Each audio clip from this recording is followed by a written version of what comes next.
Hello folks, Laura here from FoodThyme&Garden. Tonight I'm going to make hush puppies and I'm going to bake some fish. I'll leave the ingredients list in the description box below.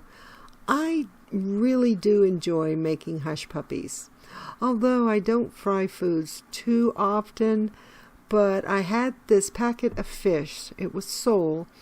And I thought a nice batch of hush puppies would go beautifully with this, especially at the end of the month of February.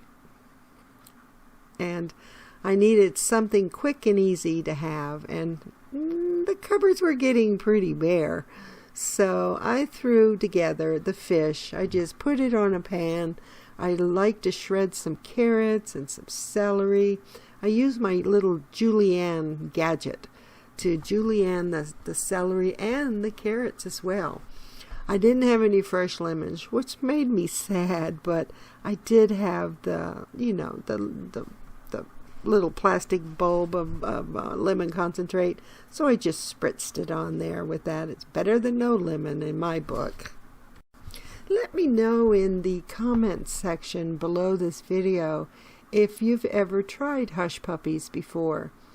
It's really good. It's similar to cornbread because it has cornmeal and flour, and so it would be like fried cornbread, but it has green onions or shallots inside. And then when you're done and they're cooked fully and you're ready to eat them, now this is going to sound strange, but if you ever try this recipe, give it a try. You put some ketchup on your plate and you dip the hush puppy into the ketchup. Yes, folks, you dip it into the ketchup. It is so good. Let me tell you, you will just go, okay, she wasn't lying. This tastes good. There's a little story about the hush puppies that when I was a small child, my grandfather used to tell me. He served in World War I. They used to have dogs around as guards. And sometimes the dogs around mealtime would get barking, and because they wanted the food that they were smelling, of course.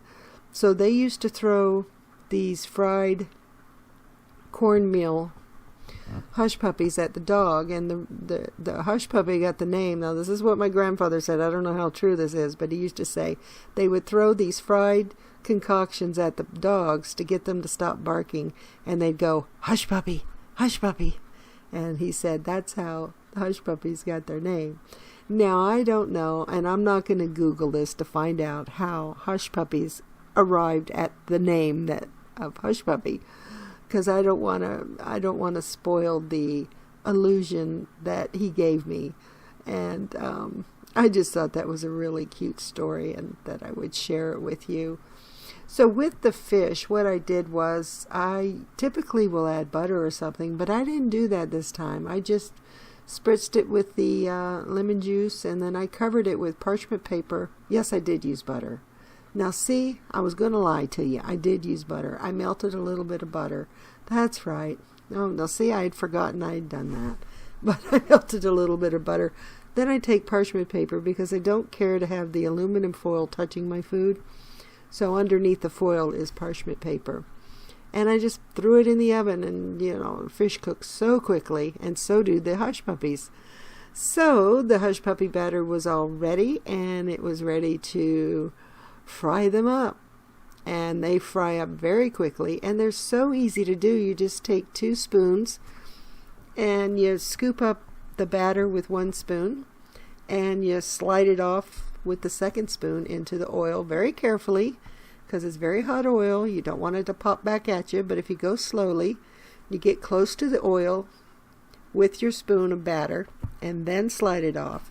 You don't want any height with the spoon because you'll definitely splatter and have grease everywhere and on you, and it could be dangerous. So take your spoon, lower it very close to the hot oil, and then scoop it off with the 2nd spoon, and it should stay as a blob and puff up into a golden, delicious hush puppy that you're going to enjoy with any kind of southern dinner. So give them a try. I'm sure you'll like them. Come to think of it, if you enjoy a corn dog, that's similar to a hush puppy minus the hot dog. So, yeah, it's almost exactly the same, minus the hot dog. Hush puppies are delicious.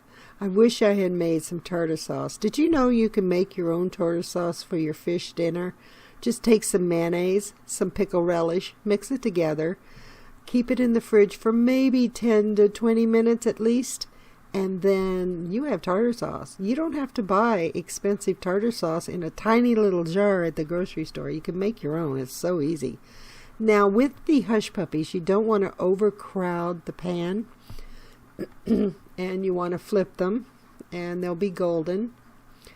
But by not overcrowding the pan, because you don't want the oil to get to lose its temperature. You don't want it to get too cold too quickly, or the hush puppy will absorb the oil, and you don't want that. You don't want a greasy hush puppy, believe me.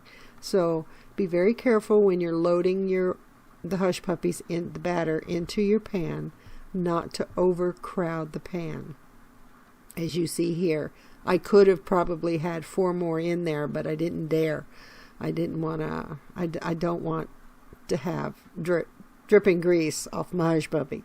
So after the hush puppies are cooked, I didn't mention this before, but put it on a paper towel, or a rack with a paper towel underneath it. You can do either. I tend to put it on a rack, so if anything, and I have a strainer that I get them out of the oil with first, and then put it on the rack.